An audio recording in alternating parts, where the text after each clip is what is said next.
अनाथ बेटा। रूपा और शेखर सरिता विहार में रहते हैं। वो अपनी जिंदगी में बेहद खुश होते हैं।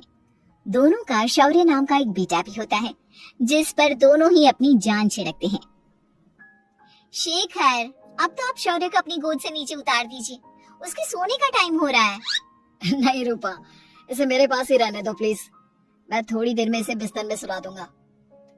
लेकिन कल सुबह आपकी ऑफिस में मीटिंग भी तो है ना, और इसके लिए आपको कल जल्दी भी तो निकलना होगा। जाइए, आप भी जाकर सो जाइए। क्या यार, अभी तो मेरी गोद में आया था मेरा बेटा और तुम उसे लेकर जा रही हो। बाद में कर लेना अपने बेटे से प्यार, अभी जाकर सो जाइए। रूपा शेखर से शौर्य को ले रही होती है कि तभी शौर्य रोने लगता है। शौर्य को रोता देखकर रूपा उसे फिर से शेखर को थमा देती है। आपका बेटा ना एक नंबर का नौटंकी है, बिल्कुल आप पर गया है वो। साफ बोलो ना, तुम्हें जलन होती है हम दोनों बाप बेटे का प्यार देखकर। पहले बड़ा तो होने दो तुम शौर्य को, फिर देखना वो सबसे ज्यादा मुझे ही प्यार करेगा। देखते हैं। ऐसे ही दिन बीतते चले जाते हैं और एक दिन कैंसर की बीमारी के चलते रूपा की मौत हो जाती है। अब शौर्य 3 साल का हो चुका होता है, जिसके कारण उसकी दादी शेखर पर दूसरी शादी का दबाव बनाने लगती है। शेखर, शौर्य अभी बहुत छोटा है और उसे इस समय एक माँ के प्यार की बहुत जरूरत है। माँ, मुझे दूसरी शादी नहीं करनी। क्या पता जो दूसरी औरत आएगी वो मेरे बेटे को एक माँ का प्यार दे या ना दे। तो रूपा की छोटी बहन वैशाली से ही शादी क्यों नहीं कर लेता? वो तो शौर्य को एक माँ का प्यार पूरा दे सकती है ना। मैंने कहा ना माँ, मुझे दूसरी शादी नहीं करनी, और अपनी ही पत्नी के बहन से तो हरगिज नहीं। ऊपर से अगर रूपा देख रही होगी तो वो क्या सोचेगी? अपने लिए ना सही, लेकिन तुझे शौर्य के लिए तो शादी करनी ही पड़ेगी ना बेटा। शेखर कुछ कहता उससे पहले ही अंजुमन उसे रूपा की कसम दे देती है, जिसके आगे मजबूर होकर शेखर शादी के लिए हामी भर देता है। देखो वैशाली, मैंने तुमसे शादी सिर्फ अपने बच्चे के लिए की है। मैं चाहता हूँ कि तुम उसे एक माँ का भरपूर प्यार दो। शौर्य, आपके साथ साथ मेरा भी कुछ लगता है। अगर आप मुझसे शादी नहीं भी करते तब भी मेरा प्यार शौर्य के लिए कभी कम या ज्यादा नहीं होता। शादी के कुछ दिनों बाद ही शेखर की माँ की भी मौत हो जाती है। वैशाली शौर्य को एक माँ से भी बढ़कर प्यार देती है। शौर्य को लेकर वैशाली का यूं निस्वार्थ प्यार देखकर शेखर को भी उससे प्यार हो जाता है और कुछ सालों बाद शेखर और वैशाली का भी लड़का हो जाता है। लेकिन इसके बाद वैशाली का शौर्य को लेकर बर्ताव बदलने लगता है।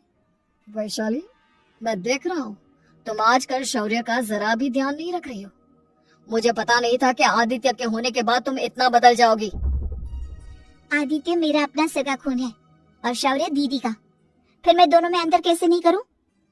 माँ भले ही दोनों की अलग अलग है, लेकिन पिता तो एक है ना।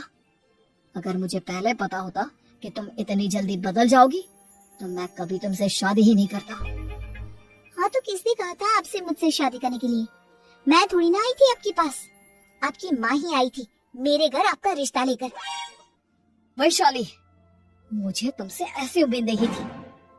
गुस्से में शेखर अपना पैर पटकता हुआ शौर्य को वहाँ से लेकर चला जाता है। पापा, मम्मा मुझसे प्यार क्यों नहीं करती? क्या मैं उनका सगा बेटा नहीं हूँ इसलिए मुझसे प्यार नहीं करती? मम्मा नहीं करती तो क्या हुआ बेटा, पापा तो करते हैं ना आपसे प्यार। कुछ दिनों के बाद, आज तुझे खाना पीना कुछ नहीं मिलेगा, चल चुपचाप से अपने रूम में जाकर सो जा। माँ, अब भाई को खाना क्यों नहीं दे रही हो? बेटा तू आराम से खाना खा, इस नालायक की चिंता मत कर। एक दिन खाना नहीं खाएगा तो मर नहीं जाएगा ये। अगर भैया नहीं खाएंगे तो मैं भी नहीं खाऊंगा। तू अपने भाई का भक्त क्यों बन रहा है? ये तेरा सौतेला भाई है, सगा नहीं जो तू लक्ष्मण बन रहा है।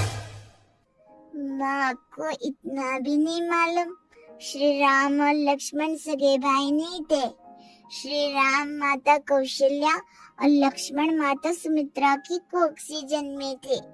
दोनों की सिर्फ पिता एक थे लेकिन माँ अलग थी।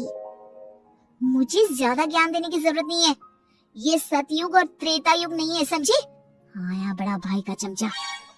इतना कहकर वैशाली वहाँ से चली जाती है, जिसके कुछ टाइम बाद शिखर वहाँ आता है और आदित्य उसे सारी बात बताता है। मुझे माफ कर दो शौर्य, तुम्हारी माँ के जाने के बाद मुझे दूसरी शादी का फैसला करना ही नहीं चाहिए था।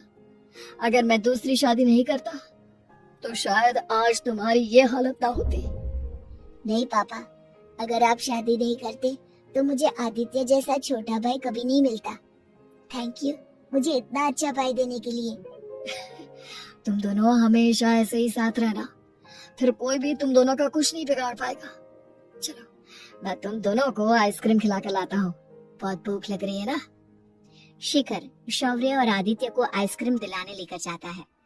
वो दोनों को पार्क में खड़ा करके आइसक्रीम लेने जा ही रहा होता है, तभी तेज रफ्तार से आती हुई एक गाड़ी उसे कुचल देती है और उसी पल शेखर की मौत हो जाती है, जिसके बाद शौर्य की जिंदगी नर्क से भी बदतर हो जाती है। सुन रहे चिरकुट, इस घर के किसी भी सामान को मेरी मर्जी के बगैर हाथ मत लगाना। इन सब पर अब तेरा कोई हक नहीं है, समझा? ठीक है माँ, मैं आपकी इजाजत के बगैर किसी चीज को हाथ नहीं लगाऊंगा। चल जाकर अब पूरे घर की सफाई कर। महज 7 साल का शौर्य वैशाली के कहने पर अपने नन्हे नन्हे हाथों से पूरे घर की सफाई करने लगता है। ऐसे ही दिन बीतने लगते हैं, लेकिन मासी से माँ बनी वैशाली को उस मासूम से बच्चे पर जरा भी तरस नहीं आता।